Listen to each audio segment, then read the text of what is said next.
Namaste. We now come to the sixth limb, Dharana, which is part of the Sanyama. We have so far explored the first 5 limbs of Patanjali's Ashtanga Yoga: Yama, Niyam, Asana, Pranayam and Pratyahar. Each has its purpose and together they help us refine our thoughts, actions, posture and energy, including the breath, and direct our senses inwards to the field of consciousness. All this prepares us to go deeper into the heart and mind. Through dharana, dhyan and samadhi, we open up the potential of the subtle bodies and finally go beyond this, eventually to the absolute state. If you can visualize a human being as made up of matter, energy and the absolute state of nothingness, body, mind and soul, then we are now moving away from the world of matter into the realm of subtler and subtler forms of energy until eventually we reach the center of our being, which is the absolute nothingness at the base of everything. Let us now see Patanjali's sutras about dharana. There are many sutras about dharana, dhyan and samadhi. In Patanjali's seminal research, here are a few that are relevant to this article. Sutra number 3.1, Desha Bandha Chittasya Dharana. Dharana is the process whereby the mind holds on to some object either in the body or outside the body and keeps itself in that state. Sutra number 3.2, Tatra Pratyaya Ekatanata Dhyanam, meaning where there is an unbroken flow or uninterrupted stream of knowledge in that object or part of the body, it is called Dhyanam. Sutra number 3.3, Tada eva artha matra nirbhashanam Swarupa Shunyam Eva Samadhihi, meaning when only the essence of that object, place or point shines forth in the mind without any form, that state of deep absorption is called Samadhi. It comes in meditation when the form or the external part drops off on its own. Sutra 3.4, Trayam Ekatra Sanyama, meaning when the 3 processes of dharana, dhyan and samadhi are taken together as one on the same object, place or point, it is called sanyama. The form has vanished and only the meaning remains.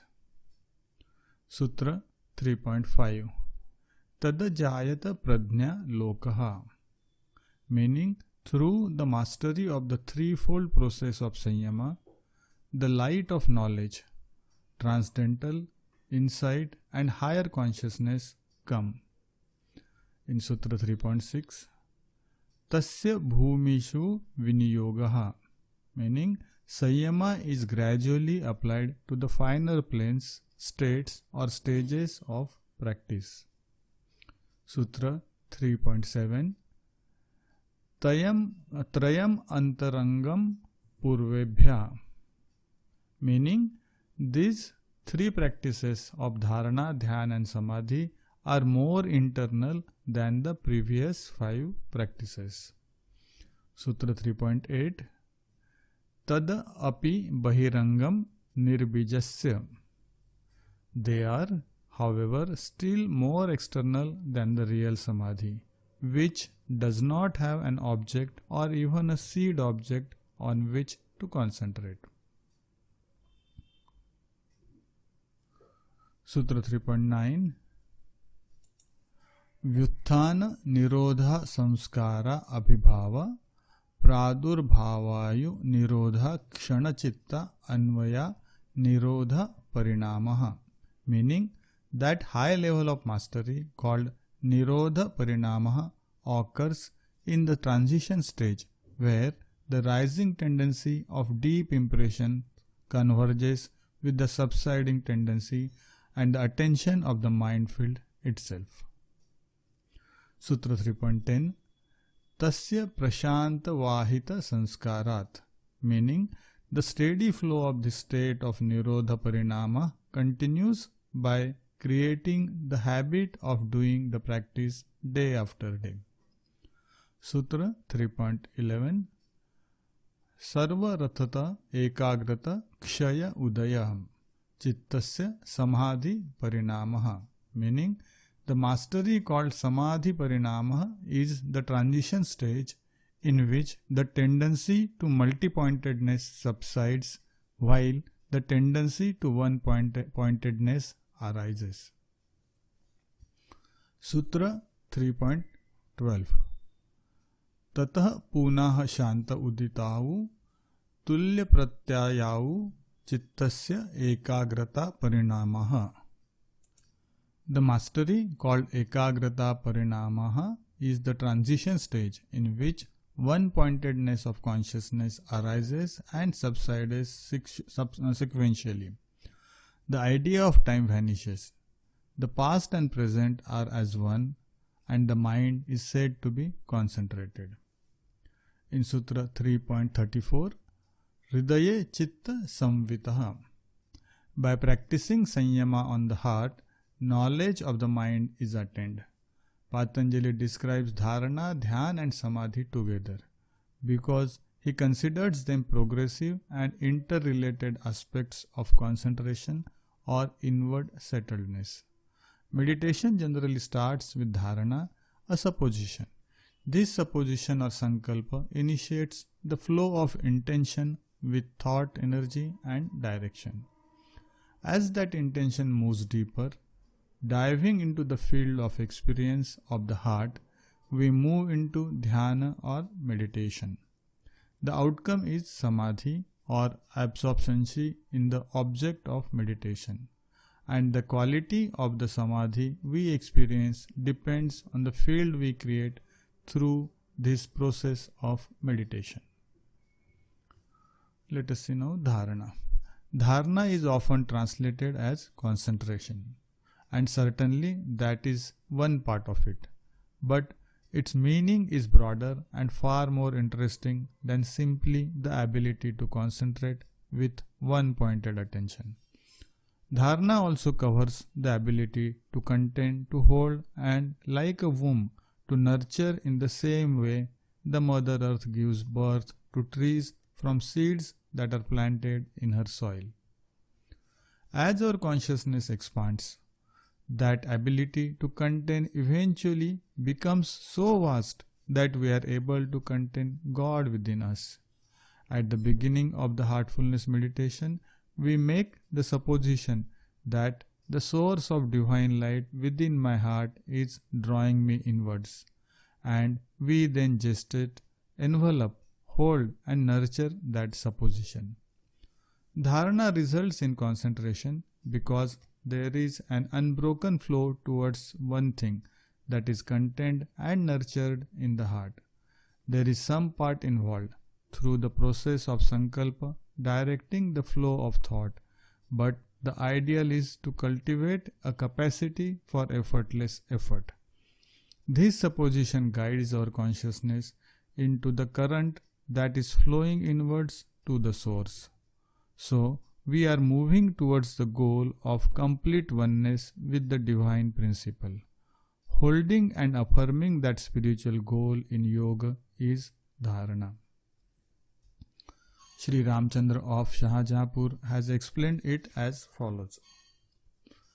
It is very essential for everyone to fix their thought at the very outset upon the goal that they have to attain, so that their thought and will may pave the way up to it. It has been observed that those on the path of spirituality who did not fix that final state for their goal have definitely remained short of the mark, because before arriving at the final point, they mistook one or the other of the intermediate states to be the final point or reality, and stopped there. Thus, They suffered merely for not having fixed their goal. Even in worldly matters, so long as a person does not keep their object in view, their efforts are never so intensified as to ensure success. How does this practice of dharana resonate in the field of universal consciousness? When we sincerely take up the goal of becoming one with the ultimate state, the centripetal flow creates a stir in the divine, in the infinite. Divinity itself becomes convinced of our one-pointedness of purpose, of our earnest intent. Then it is no longer simply me moving towards the goal. The dynamic changes to that of a lover and the beloved, where attraction is from both sides and the distance between lover and beloved becomes less and less. Closeness goes on increasing, and this eventually leads to mergence in the ultimate, assuming the form of the latent motion that existed at the time of creation. Our intention, our ideal, results in intense longing, craving, and impatience, and this is much more than mere concentration. Dharana keeps our meditation fixed upon the final goal, and this is vital to bringing about the final state. This same aspect of dharana also allows us to hold and enliven the inner states we receive during every meditation, so that they become part of us. This way, the gifts we receive in each meditation can be absorbed and their qualities become second nature. Let us see what is Sankalpa. In fact, dharana is integral to every aspect of heartfulness practice, because it is the fuel underlying Sankalpa or subtle suggestion. As Swami Vivekananda simply puts it, what is thought? Thought is a force, as is gravitation or repulsion. From the infinite storehouse of force in nature, the instrument called Chit takes hold of some, absorbs it, and sends it out as thought. With Sankalpa, we can utilize the power of thought in a very effective way. When we master this art of dharana, Sankalpa becomes so potent because it is the subtlest suggestion resonating in a pure, open, loving heart, connected to the divine and thus supported by the divine will. This is also the secret behind the potency of prayer. When dharana is prayerful, offered in a vacuumized, pure heart, then the divine flows in and automatically draw the attention towards the ultimate. Any thought or intention offered in this state is bound to reach its target. Let us see now what is transmission. Heartfulness meditation is aided by transmission, which facilitates effortless inward focus because it has come from the source itself. It naturally turns our attention deep within to be in osmosis with the most sublime samadhi from the very beginning. As mentioned in the last article of Pratyahara, personal transformation is from the inside out, from the state of samadhi outwards. We are given such support so that the journey is one of effortless effort. Now about the research on yogic sciences. The yogic science of inner revelation depends on dharana. From an initial supposition, we meditate, diving deeper into the universal consciousness of samadhi, and then resurface at the end of the meditation to observe, record, and infer what we experienced and what changed in our inner state. Without dharana, nurturing the initial idea and allowing it to deepen and unfold during the process of meditation, such revelation would not be possible. In fact, the reason why many people cannot read their inner states is because they do not cultivate dharana during meditation. To do so requires exercising the cognitive functions of the Manomaya Kosha and Vijnanamaya Kosha, observing with full consciousness and integrating the knowledge received by the mind in new and creative ways. One way to develop this capacity is to write a journal after each meditation, noting down what happened. Another way is to actively use meditation as a tool for research by offering a question or a supposition to be explored through expanded consciousness during meditation. The mind in a meditative state is able to gestate an idea or problem with a much higher and broader perspective than rational logic can achieve. In fact, expanded consciousness generally leads to inspiration, which is also how most great discoveries have occurred in the realm of science and how most artistic masterpieces have been created. For example, Kekule's dream led him to the discovery of the benzene ring. The Archimedes principle was discovered while Archimedes was relaxing in a bathtub. Swami Vivekananda explains clearly in the introduction to his book Raja Yoga. The yoga is the science whereby we gain direct experience and perception of the inner states of a human being. He says, the science of Raja Yoga, in the first place, proposes to give us such a means of observing the internal states.